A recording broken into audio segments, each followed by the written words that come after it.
A paz do Senhor Jesus, meu querido irmão, a paz do Senhor Jesus, minha querida irmã. Aqui quem vos fala é o vosso irmão em Cristo, presbítero Vanderlei. Estamos dando graças a Deus por mais esta oportunidade com a qual Deus, mais uma vez, nos deu este privilégio de podermos estar juntos mais uma vez na gravação de mais um vídeo. Que mais uma vez as bênçãos do céu, as bênçãos do Deus de Abraão, de Isaac e de Jacó repouse sobre tua casa e sobre a tua família, no nome santo de Jesus Cristo. Que neste dia o amor de Deus, o Espírito Santo te abrace neste dia, te trazendo paz, alegria, cura, saúde no teu corpo físico, na tua alma, na tua família, em toda a tua casa, tá bom, meu querido? Mais uma vez eu tenho uma palavra poderosa da parte de Deus para a tua vida, para o teu coração, tá bom, meu querido? Vamos fazer então a leitura de alguns versículos aqui que se encontram no livro do Êxodo, capítulo 1, Êxodo. Nós vamos fazer a leitura no Antigo Testamento, Êxodo, né?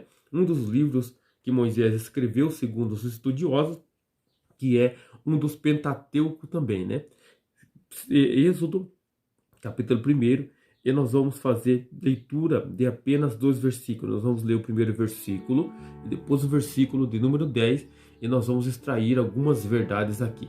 Todavia, toda escritura divinamente inspirada é a palavra do Senhor. Então, em qualquer lugar que eu fizesse a leitura, se fosse no Novo Testamento, fosse sendo no Antigo Testamento, em qualquer lugar, ela é a poderosa palavra de Deus inspirada e ela nos traz mensagens valiosas. E vamos ver o que nós podemos extrair aqui desses 2 versículos, algumas verdades que podemos extrair desses 2 versículos e podemos aplicar para a nossa vida, tá bom? Êxodo, capítulo 2, versículo 1 e o versículo 10. Apenas esses 2 versículos. Diz assim o primeiro versículo: E foi-se um varão da casa de Levi, e casou com uma filha de Levi. O versículo de número 10, pulando todo o contexto aqui até o 9, né? E fazendo a leitura do 10, que diz assim: E sendo o menino já grande, ela o trouxe a filha de Faraó, o qual o adotou, e chamou seu nome Moisés, e disse: Porque das águas o tenho tirado.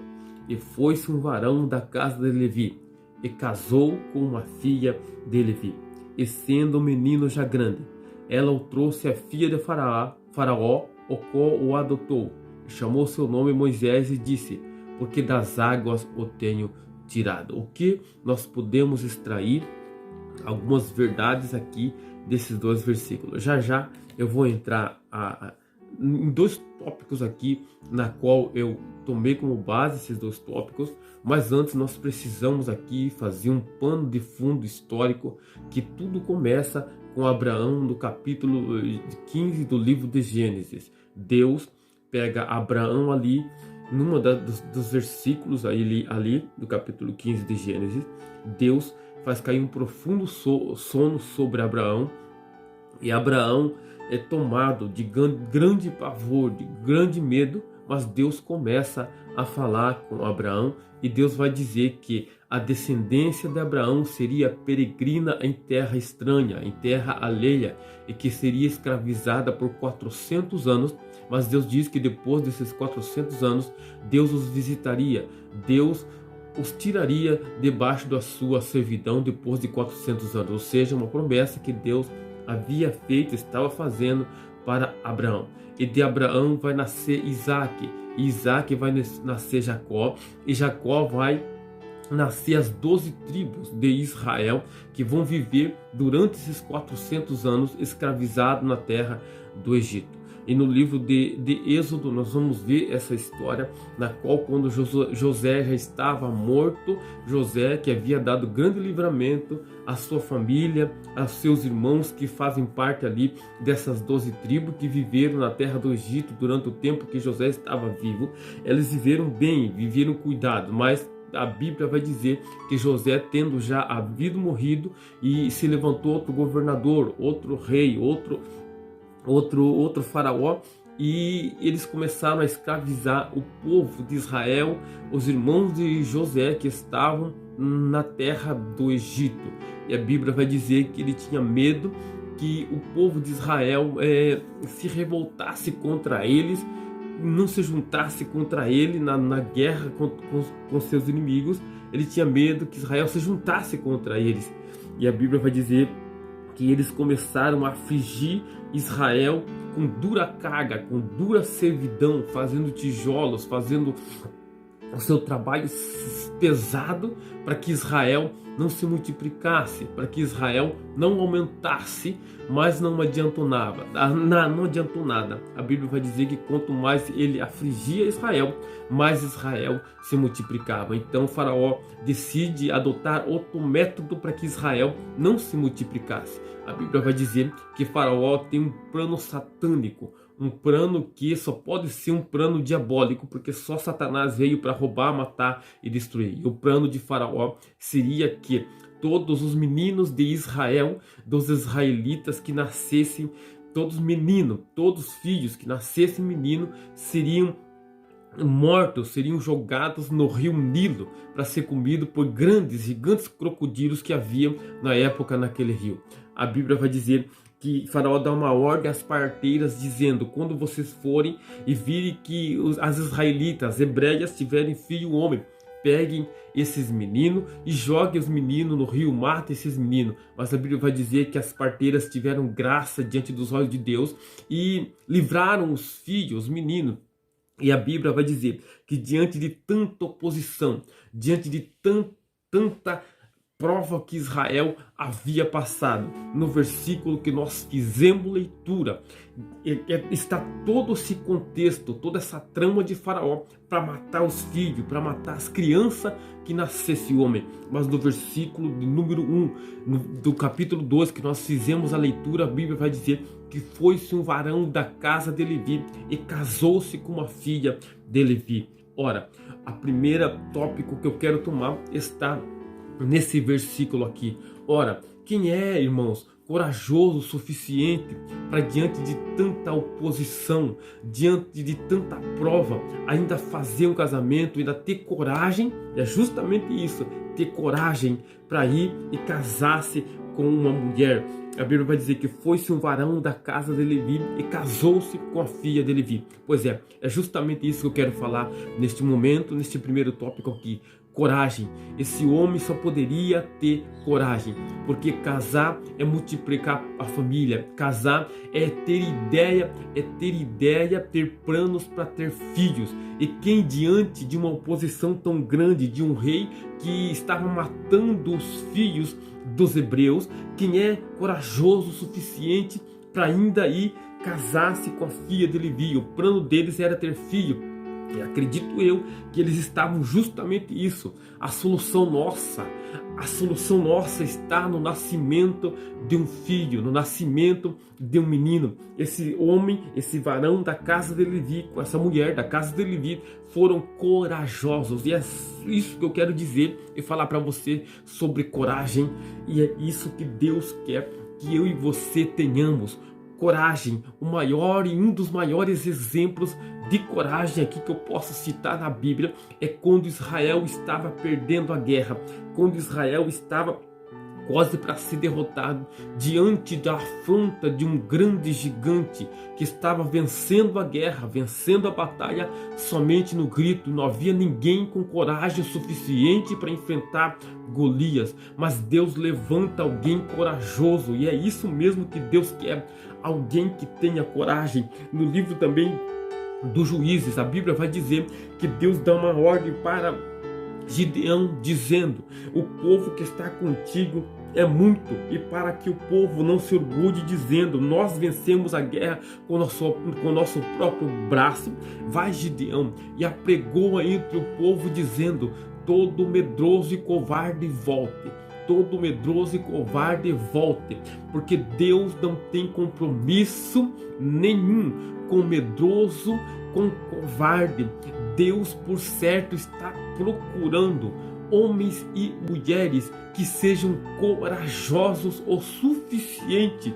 Em todo contexto eu estou falando, não estou falando só na vida espiritual, no ministério. Estou falando numa vida secundária também. Aqueles que têm coragem de pegar no batente, de acordar cedo, de enfrentar a vida, mesmo diante de grandes oposições que passam, mas tem coragem todos os dias Deus se agrada, Deus se apraz nesta pessoa, nessas pessoas. O que Deus quer é a coragem. A primeira coisa que Deus disse para Josué, quando Moisés morreu, Deus disse a Josué: tenha coragem, tenha bom ânimo, que por certo o medo virá, mas tenha coragem. A coragem é algo que Deus quer ver dentro de mim e dentro de você. Foi-se um varão da casa de Levi e casou-se com uma filha de Levi. Isso aqui, diante de um contexto aterrorador, diante de algo bizarro que era matar as crianças, só poderia ser a atitude de um homem que tinha coragem. É isso que Deus quer ver em mim e quer ver em você. Coragem para enfrentar as agruras da vida, para enfrentar as lutas da vida, sem temer, sem desanimar. Coragem é aquela que espanta o medo fora. Não é porque o valente não tenha medo, o valente ele tem medo, mas o valente é aquele que controla o seu medo. Já o covarde é aquele que o medo o controla. O corajoso, ele pode até ter medo, mas ele consegue controlar esse medo e vai de frente no nome do Senhor dos exércitos para enfrentar o gigante. Só poderia ser a atitude de um homem corajoso. Diante de uma situação dessa, só poderia ser um homem corajoso, varão da casa de Levi, um homem corajoso que acreditava que a solução do seu problema estaria no nascimento de um filho. E Deus vai se prevalecer da coragem desse homem para dizer: é agora que eu vou fazer nascer o libertador que seria Moisés. Coragem. Este é o primeiro tópico. Coragem, meu irmão, coragem, minha irmã, é o que Deus quer ver em mim, é o que Deus quer ver em você. Não fique desanimado, nem prostrado, mas a palavra de Deus neste dia para você é: não temas, tenha coragem, tenha bom ânimo, enfrente no nome do Senhor Jesus Cristo. Deus está acima da tua luta, da tua provação. Deus está acima de todas as coisas. Imagine, nós servimos um Deus. A Bíblia fala que Ele é imenso, é gigante, é tão poderoso que Ele pega na concha, na palma das suas mãos, todas as águas dos oceanos dessa terra. Então o que nós vamos temer diante de um Deus tão grandioso, tão poderoso e que está acima de toda a força, de todo o principado e que nos incentiva neste dia a termos coragem, a termos bom ânimo e seguir em frente em nossa vida secundária, no trabalho, no ministério. Levante a tua cabeça, tenha bom ânimo, no nome do Senhor Jesus Cristo, tenha coragem, no nome do Senhor Jesus. Outro tópico que eu quero aqui, meu querido irmão, tomar com você é o versículo na qual nós fizemos leitura, o versículo de número 10, que diz: e sendo um menino já grande, ela o trouxe a filha de Faraó, o qual o adotou, chamou seu nome Moisés e disse: porque das águas o tenho tirado. A solução para o problema daquela nação que estava sendo escravizada era o nascimento de um filho, o nascimento de um menino. Portanto que Satanás já previa isso e estava matando as crianças que nasciam menino. Então a solução seria no nascimento de um filho, no nascimento de um menino. Mas Deus, veja bem, a solução no nascimento de um menino, mas Deus age dentro do seu tempo, porque já fazia aproximadamente 400 anos que eles estavam sendo escravizados. Mas o tempo de Deus, o momento de Deus estava chegando, mas teria que ser dentro do nosso cronos, dentro do nosso tempo, e não do Kairos. Aliás, teria que ser estabelecido dentro de um tempo, e esse tempo, cronos, teria que se encontrar com o Kairos de Deus para que a promessa pudesse se cumprir. Cronos é o nosso tempo, Kairos de Deus é o tempo de Deus. Por que dentro do nosso cronos? Porque teria que estabelecer o nascimento de um menino, e o nascimento de uma criança envolve um processo. Esse processo leva tempo. Moisés teria que nascer, teria que passar por todo o processo do seu nascimento, teria que passar pelos 3 primeiros meses que ele foi escondido, depois passaria por 40 anos vivendo ali diante da filha de Faraó, diante da terra do Egito, e depois mais 40 anos lá apacentando ovelhas. Então esse processo levaria um tempo, e dentro desse tempo está envolvido o nosso Cronos, mas o nosso Cronos tem que estar encontrado, tem que se encontrar com o tempo de Deus, com o Kairos de Deus. E o Kairos de Deus é muito mais diferente, porque o tempo de Deus, irmãos, Deus não está envolvido e não está limitado às leis da física, a tempo e a espaço. Deus não está limitado, porque antes do tempo, antes das leis da física, antes de existir o tempo, Deus já existia. Então o tempo de Deus está chegando para a tua vida, mas envolve um processo todo aqui, e às vezes nós podemos até pensar, mas está demorando, demorou muito, foram 400 anos, mas Deus, irmãos, Ele age dentro desse tempo aqui, porque para Deus, irmãos, 1000 anos é como um dia, e um dia como 1000 anos, e o tempo vai chegar, o momento certo vai chegar sem sombra de dúvida. Deus não é apressado, Deus não arromba a porta, Deus não pula a janela, Deus age diante da natureza humana, no natural humano, mas o tempo vai chegar quando Deus disse que da semente da mulher nasceria um filho. A solução também aqui para o plano excelente de salvação também seria o nascimento de um filho, seria também um processo, mas Deus vai agindo lentamente. Satanás não, Satanás arromba a porta, Satanás arromba, pula a janela como um salteador, como um ladrão, mas Deus, ele age com respeito na natureza humana, mas o que ele fala se cumpre. Pode passar 400 anos, 500 anos, 1000 anos, 2000 anos, mas a promessa ela se cumpre no nascimento de um filho, de uma mulher virgem chamada Maria. Aí está o plano se cumprindo, o Kairos de Deus se cumprindo, e é isso que eu tenho para profetizar sobre a tua vida neste dia, no nome do Senhor Jesus Cristo. O tempo de Deus está chegando para a tua vida. Deixe que o teu tempo, o Cronos nosso, a cronologia nossa, se encontre com o Kairos de Deus. Pode levar tempo para nós, mas para Deus é o momento dele exato que ele vai cumprir a promessa na tua vida, no nome do Senhor Jesus Cristo. Tá bom, meu querido? Vamos orar por um instante, curvar a nossa cabeça, entregar os nossos pensamentos ao céu e deixar que Deus cumpra os seus planos e os seus propósitos na nossa vida. Senhor, nosso Deus, glorioso e eterno Pai que está no céu, toda honra, Senhor, toda glória, todo louvor seja dado ao teu nome, ó Pai querido. Sabemos que o Senhor tem os teus propósitos, Senhor. Sabemos que o Senhor tem o teu tempo certo. O Senhor nunca chega atrasado. O Senhor vem no tempo certo, no momento certo, ó Deus Todo-Poderoso. E que esta palavra sirva como uma palavra de ânimo, ó Pai, para alguém que esteja talvez há tanto tempo esperando uma bênção, há tanto tempo esperando a solução de um problema, mas ainda não encontrou. Que esta palavra seja encorajadora, Senhor. Que essa palavra sirva de um ânimo, ó Pai querido, sobrenatural sobre a vida deste irmão, desta irmã que esteja talvez há muito tempo esperando, ainda não chegou, mas que a tua palavra, Senhor, seja de confiança e fé nesse instante, ó Deus Todo-Poderoso, para esta pessoa. Eu profetizo, creio na bênção, no milagre, na vitória, no nome do Senhor Jesus. Amém.